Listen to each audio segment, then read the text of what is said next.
تکمیل ایمان کے لیے یہ بھی جاننا ضروری ہے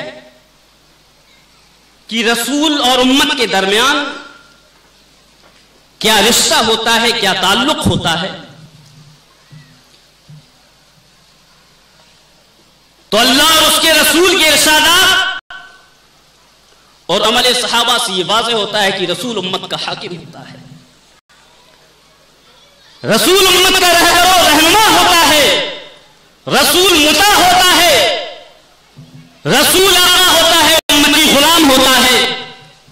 رسول کی عطا کردہ اصول زندگی اور اس کے احکام کی تعمیل کرنا ہر امتی کے لیے لازمی ضروری ہوتا ہے۔ امتی سے رسول کا رشتہ خونی رشتوں سے بھی کہیں زیادہ مضبوط و مستحکم ہوتا ہے۔ اسی لیے تو رسول باپ ہوتا ہے، لیکن کوئی بیٹا اسے باپ کہہ کر نہیں پکارتا۔ خاتون جنت حضرت فاطمہ الزہرا نے کبھی آپ کو باپ نہ کہا۔ رسول شوہر ہوتا ہے، لیکن کوئی بیوی اسے شوہر کہہ کر نہیں پکارتی ہے۔ ہماری ماؤں میں سے کبھی کسی نے آپ کو شوہر نہ کہا۔ رسول بھائی ہوتا ہے، لیکن کوئی اسے بھائی کہہ کر نہیں پکارتا۔ مولا کائنات حضرت علی نے کبھی آپ کو بھائی نہ کہا۔ رسول دوست ہوتا ہے، لیکن کوئی اسے دوست کہہ کر نہیں پکارتا۔ حضرت ابوبکر صدیق نے یار غار ہونے کے باوجود کبھی آپ کو دوست نہ کہا۔ جب بھی کس نے بھی کہا یا رسول اللہ کہہ کر پکارا، یا حبیب اللہ کہہ کر پکارا، یا نبی اللہ کہہ کر پکارا۔ رسول امت کا معلم ہوتا ہے، جو امت کو جہالت کے اندھیروں سے نکال کر علم کا نور بخشتا ہے، اور وہ سکھاتا ہے جو کوئی نہیں سکھا سکتا ہے، اور وہ بتاتا ہے جو کوئی نہیں بتا سکتا۔ رسول امت کا مربی ہوتا ہے اور ایسی تربیت کرتا ہے کہ طبیعتوں کا میلان خواہشات کا رجحان تک تبدیل کر دیتا ہے، غیر مہذب کو مہذب بنا دیتا ہے، غیر متمدن کو تمدن کی راہ پر گامزن کر دیتا ہے۔ رسول امت کے درمیان الفت و محبت کو پیدا کرتا ہے۔ رسول غربت و جہالت کا خاتمہ کرتا ہے۔ رسول کے عطا کردہ اصول زندگی اپنانے والے لوگ جسمانی اور روحانی صحت و خیریت سے مالا مال ہو جاتے ہیں۔ رسول اپنی امت کو شجاعت و بہادری عطا کرتا ہے، اسی لیے تو رسول کے غلاموں کی نظروں میں دنیا کی بڑی بڑی مادی اور ظاہری قوتیں بھی ہیٹ ہو جاتی ہیں۔ رسول کی غلامی دنیا و آخرت کی شہنشاہی کا تاج ہوتا ہے، اسی لیے تو دنیا کے بڑے بڑے سلاطین اور شہنشاہ رسول کے غلاموں کے سامنے تھر تھر کانپتے ہوئے نظر آتے ہیں۔ رسول ہر امتی پر ایسا رحیم ہوتا ہے کہ امت کو دنیا و آخرت کی ہر تکلیف اور مشقت سے محفوظ رکھتا ہے۔ رسول امت کے اعمال اور ان کی توبہ استغفار کی قبولیت کا وسیلہ ہوتا ہے۔ رسول اپنے رب کے سوا کسی کا محتاج نہیں ہوتا، جبکہ ہر امتی دنیا و آخرت میں رسول کا محتاج ہوتا ہے۔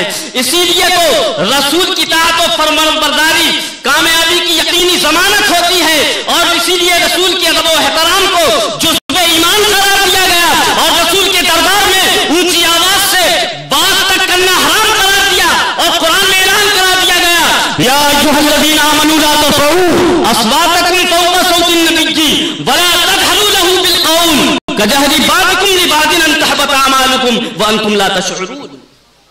رسول کے دربار میں اپنی آوازوں کو بلند مت کرو، اور ان کی حضور اس طرح سے بات نہ کرو جس طرح سے آپس میں بات چیت کرتے، ورنہ تمہارے تمام اعمال غارت ہو جائیں گے اور تمہیں اس کی خبر بھی نہ ہوگی۔ رسول سے امتی کا رشتہ دائمی ہوتا ہے، جو اس وقت تک ختم نہیں ہوتا جب تک کہ امتی کے گلے میں رسول کی غلامی کا طوق لٹکا رہتا ہے، اور یہی طوق غلامی امتی کے لیے دنیا میں عزت و عظمت کا ذریعہ اور آخرت میں نجات کا وسیلہ ہوتا ہے۔